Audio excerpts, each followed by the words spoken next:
Imreoir Gortaithe. Pictiúr a Haon.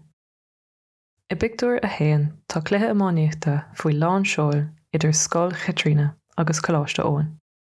Tá slua olmhór a láthair agus iad go léir ag buint tainmh as an gcluiche.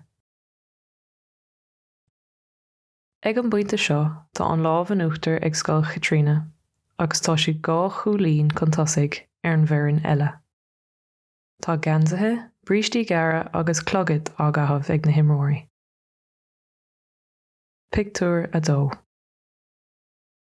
Ansin feicimid Seán agus é sínta amach ar lasc aghruime. Is léir go bhfuil sé gortaithe go donna.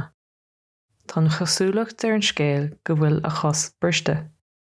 Ritheann Bert Mhaoir amach ar an barc ón daobhlíne le síntáin. Ritheann na bhainisteoir chuige chomá agus chuireann an réiteoir stop leis an imirt. Pictiúr a 3. Tagann na seirbhísí éigeandála agus tugtar Seán chuig an roinn timpiste agus éigeandála gan bhuail. Gan dabht tá sé an umar na haimléise. Tá Bert áthair eile sa seomra feitheamh roimhe agus iad ag fanacht le dochtúr. Tá lámh gortaithe ag duine amhánacha agus cos gortaithe ag an duine eile is cosúil. Tá sé 3 a chlog faoin am seo. Pictiúr a 4.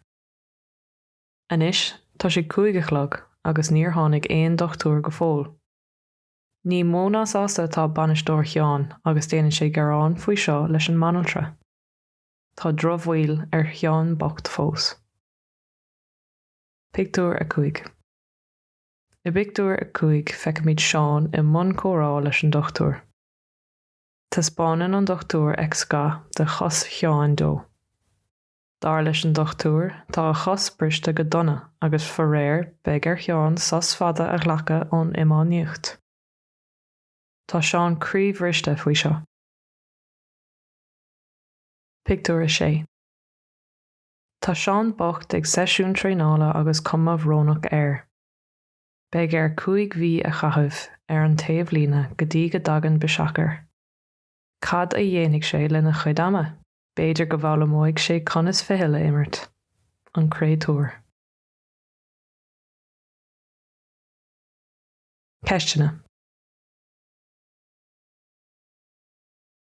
Conas atá na himreoirí gléasta a pictiúr a Haon.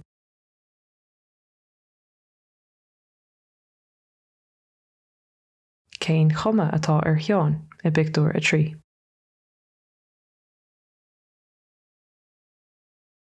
Cad a deir an dochtúr faoi chos Cheán i pictiúr a 5.